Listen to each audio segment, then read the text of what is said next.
두 번째로 운동량과 충격량 보도록 하겠습니다. 먼저 운동량입니다. 기호는 소문자로 P라고 쓰고 공식은 운동량은 질량 곱하기 속도입니다. 그래서 P는 mv 이렇게 쓸 수가 있고 단위는 질량의 단위는 킬로그램, 속도의 단위는 미터 퍼 세크이기 때문에 운동량은 킬로그램 곱하기 미터 퍼 세크다라고 볼 수가 있습니다. 그리고 방향은 질량은 방향이 없기 때문에 속도의 방향과 운동량의 방향은 동일하다라고 볼 수가 있습니다. 그리고 왜 이게 하필이면 운동량이라는 말이 있느냐라고 하는 거를 여기서 잠깐 설명을 드리겠습니다. 운동량은 mv라고 쓰는데 이거를 v에 대해서 적분을 하시게 되면 운동에너지인 2분의 mv제곱이 되고 반대로 얘를 v에 대해서 미분을 하시게 되면 운동량 mv가 됩니다. 그래서 이거는 여러분이 수학 시간인 미적분 시간에서 더 자세하게 하실 겁니다. 네, 그래서 이제 서로 미분적분 관계이기 때문에 운동량이 이제 운동에너지와 이제 이름이 비슷하다라고 기억하시면 됩니다. 그러면 충격량 보겠습니다. 기호는 대문자로 I라고 쓰게 되고 공식은 충격량은 힘 곱하기 시간의 변화량입니다. 그래서 얘는 그냥 시간이 아니라 시간의 변화량이다 라는 걸 기억을 해주시면 되고요. 여기서 이렇게 삼각형 쓰여 있는 거는 변화량을 의미하고 델타라고 읽게 됩니다. 단위는 힘은 단위가 뉴턴이고 시간은 단위가 세컨드, 즉 초이기 때문에 충격량의 단위는 뉴턴 곱하기 세컨드다 라고 봐주시면 됩니다.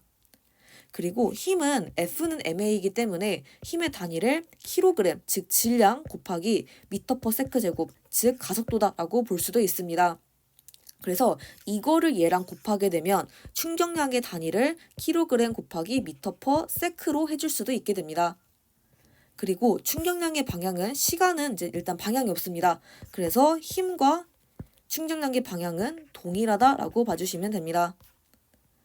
그러면 운동량과 충격량의 관계에 대해서 보겠습니다. 충격량은 그냥 운동량이 아니라 운동량의 변화량이다라는 걸 기억을 해주시면 됩니다. 그래서 얘가 델타, 변화량 의미하고 변화량이라고 하는 건 나중 빼기 차음이다라고 기억하시면 됩니다. 그래서 이거를 증명하는 건 간단합니다. F 곱하기 델타 T, 이거 충격량인데 여기서 F는 MA 써보도록 하겠습니다. 그러면 MA 델타 T 이렇게 되고 여기서 A 곱하기 델타 T는 델타 V입니다. 그래서 왜 델타 V냐라고 하면 이것도 앞 단원에서 썼는데 그 내용 기억하시면 됩니다. A 곱하기 T가 V이기 때문에 A 곱하기 델타 T는 델타 V다라고 기억을 해주시면 됩니다. 그리고 가속도가 변하는 거는 우리 고등학교 과학에서는 하지 않습니다. 네, 그래서 여기서는 얘는 변할 리가 없으니 이렇게 시간 변하면 속도도 변한다 라고 기억하시면 됩니다. 근데 여기서 m 곱하기 델타 v는 바로 이제 질량이 변할 리는 없습니다. 물체가 변할 리가 없기 때문에 얘는 결국 운동량의 변화량과 똑같다라고 기억을 해주시면 됩니다. 그리고 힘 시간 그래프와 운동 시간 그래프 보도록 하겠습니다. 먼저 힘 시간 그래프에서는 충격량은 그래프 아래 부분의 넓이와 똑같습니다. 그래서 힘 곱하기 시간인데 얘가 바로 충격량의 크기다라고 볼 수가 있습니다. 그리고 힘이 어떠한 모양이든 전혀 관계없이 무조건 아래 부분의 면적이 충격량이다라고 볼 수 있고 이거를 우리가 적분기호로 표현을 해보게 되면 충격량은 힘을 시간에 대해서 적분을 하면 돼요 라고 표현을 해줄 수가 있습니다. 그리고 운동량에서 시간 이제 그래프 보면 기울기는 물체에 작용하는 힘이다라고 볼 수가 있습니다. 그래서 여기 보게 되면 운동량은 델타 mv 이렇게 되는데 여기서 질량 변할 일 없으니까 m 곱하기 델타 v 이렇게 볼 수가 있습니다. 근데 얘를 제가 시간으로 나눠보겠습니다. 그러면 여기서 t분의 v가 a니까 얘를 대입을 하게 되면 ma고 이게 바로 힘이다 라고 봐주시면 됩니다.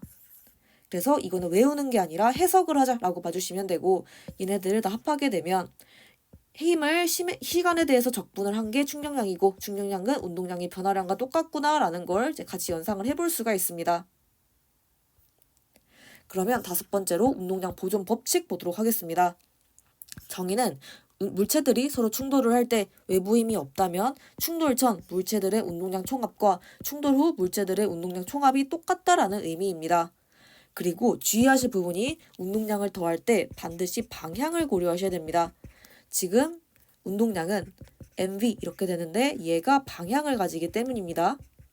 그리고 x축과 y축을 항상 분리를 해서 운동량을 계산하셔야 되고 이거는 예시를 통해서 설명을 드리도록 하겠습니다.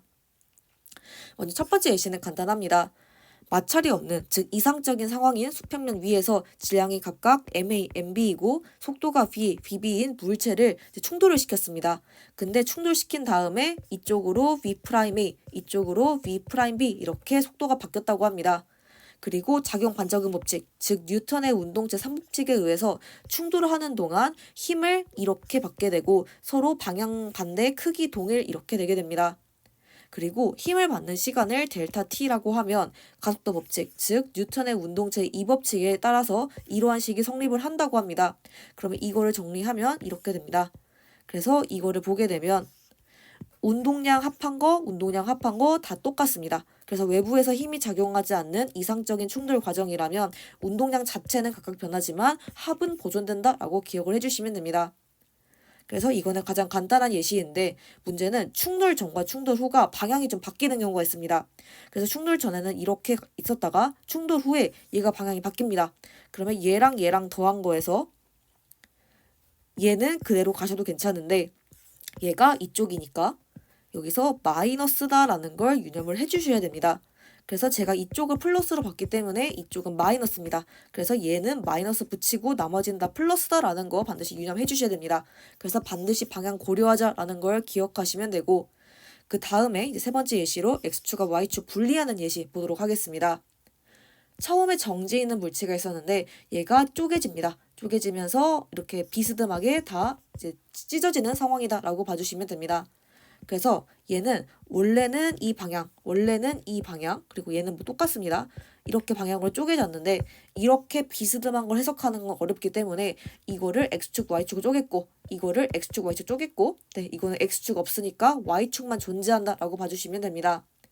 그래서 x축 보게 되면 처음은 정지해 있으니까 운동량이 x축 방향으로 아예 없습니다.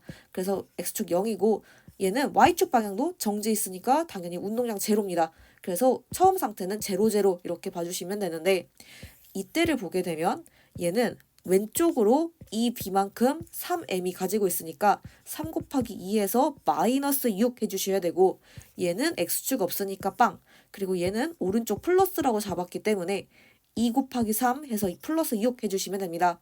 그래서 다 더하면 빵 동일 봐주시면 되고 y축은 아래쪽으로 즉 마이너스 방향으로 3 곱하기 1 해서 마이너스 3 해주시면 되고 위쪽으로 플러스 즉 1 곱하기 7 해서 7 해주시면 되고 얘는 아래쪽이니까 2 곱하기 마이너스 2 이렇게 해주시면 돼서 마이너스 4 이렇게 봐주시면 됩니다.